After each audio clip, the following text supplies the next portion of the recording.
Welcome to this channel. Myself Dr. DEBNATH, the Doctor of Modern Medical Science, motivational speaker and life coach. In this video, I'll talk about the long-acting antipsychotics. Now, if you look at the indication of long-acting antipsychotics, the most common indication is the poor compliance to the oral medications.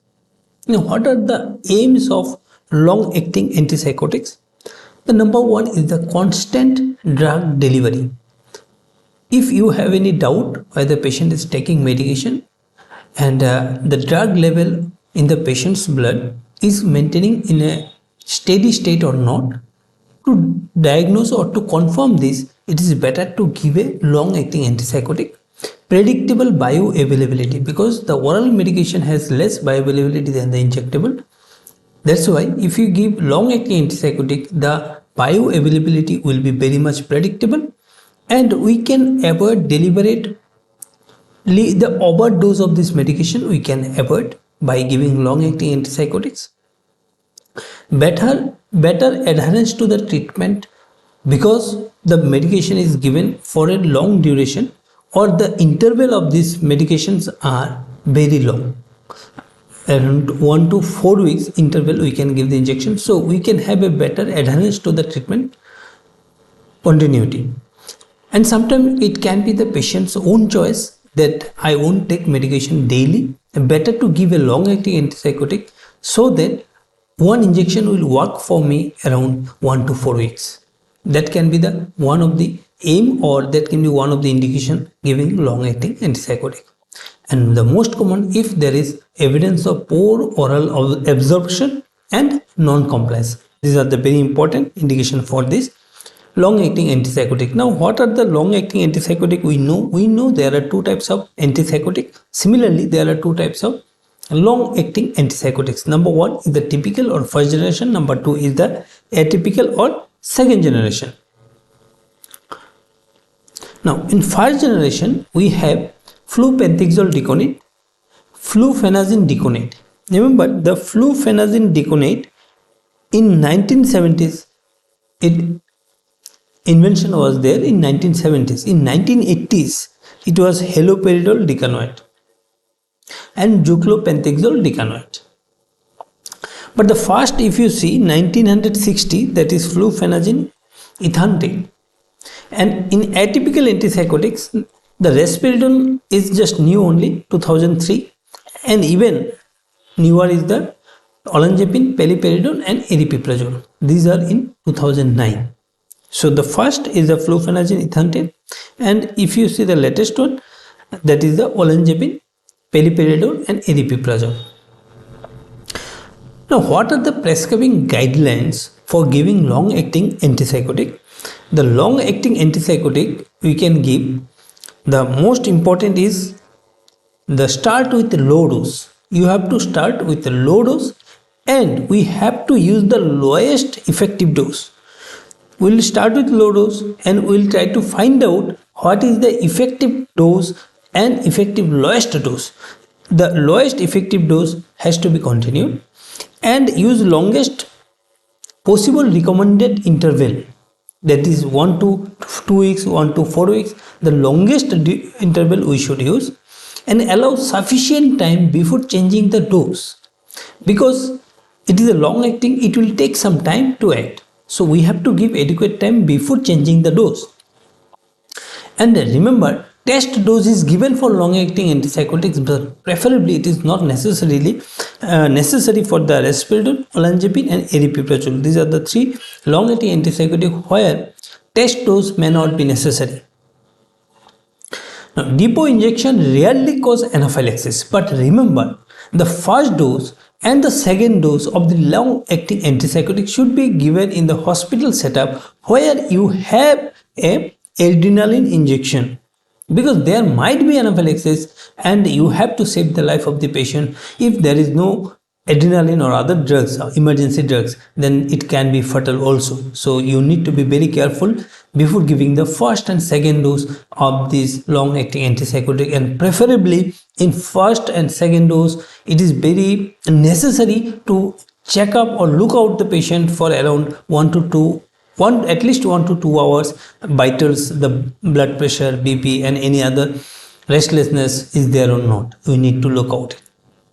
Now remember, long-acting antipsychotic actually it does not produce any movement disorder at the time of the administration. Even it develops this movement disorder, usually it develops rather in hours or days. Okay, hours or days, not immediately. Like acute dystonia, it is acute dystonia is very immediate effect, rather immediate side effect of this acting antipsychotics. So this movement disorder usually with the long acting antipsychotic occurs little later, not immediately. And giving anticholinergics to remove the side effects with each dose of long acting antipsychotic is not necessary, and it is not logical also. Now what are the drugs? Already we know that we can know the dose range as well as the interval. So I arrange in a way so that I can have a better learning process. Like see, it is 1 to 4 weeks if we consider, then 4 weeks, then 2 to 4 weeks, then 2 to 4 weeks. Now 1 to 4 weeks or 2 to 5 weeks you can see fluphenazine decanoate, and the dose range is 6.25 to 50 milligram per week, not more than that. And the interval is, if you take average, it is 1 to 4 weeks, 1 to 4 weeks. And these are not very frequently used. Haloperidol is used as a long acting, and the dose is 12.5 to 75 milligram per week, and it will be 4 weeks interval. Flupenthixol decanoate, and the dose is 12.5 to 400 milligram per week, and it is 2 to 4 weeks interval. So better we can give 4 weeks interval, the possible longest gap, that is the 4 weeks. Juclopentixol decanoate, it is 100 to 600, it is also 2 to 4 weeks, and we preferably take the 4 weeks as the longest interval. So if you see how I have arranged the drugs, that it starts with 6.25 and 50, then 12.5 to 50, then 12.5 to 75, then 12.5 to 400, then 100 to 600 in a chronological order, so that we can remember it easily. Now what are the US FDA approved long acting antipsychotics for the psychotic symptoms we can treat? The fluphenazine decanoate, and as you know it is the first generation, 1 to 4 weeks, so that we can take the 4 weeks interval.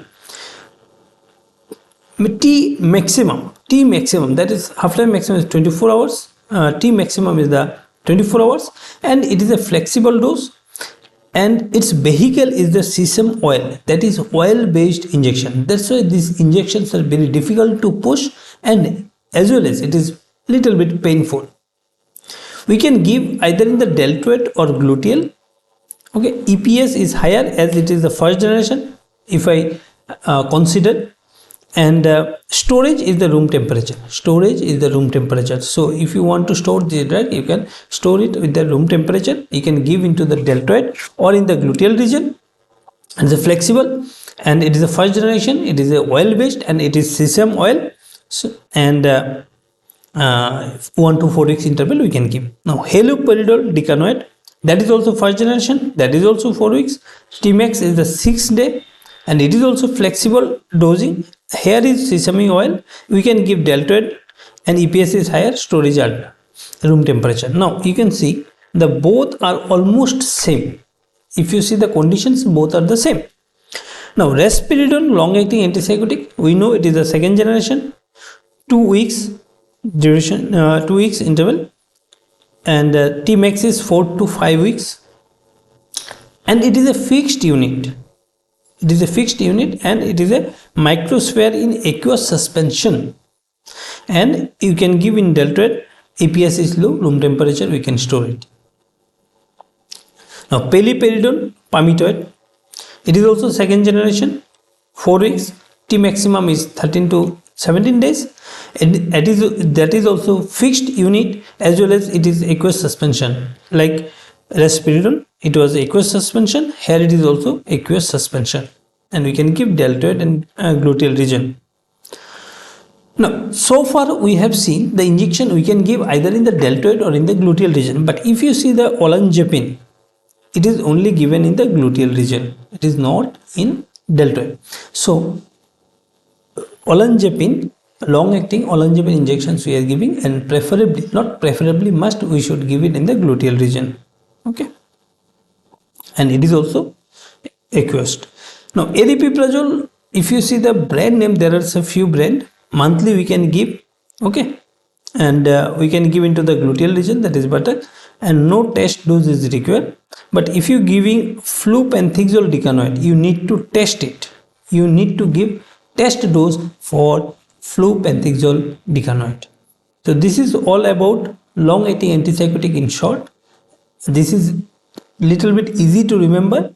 I make this chart so that it can be remembered easily, because if you see, I have arranged the drug in a way in the dose from lower dose to higher dose, like fluphenazine is 6.25 to 50, then pipothiazine is 12.5 to 50, then 12.5 to 75, then flupenthixol is up to 400, then 100 to 600. So this is the order to remember easily, easy remembering, and this is all about long acting antipsychotic. Thank you so much.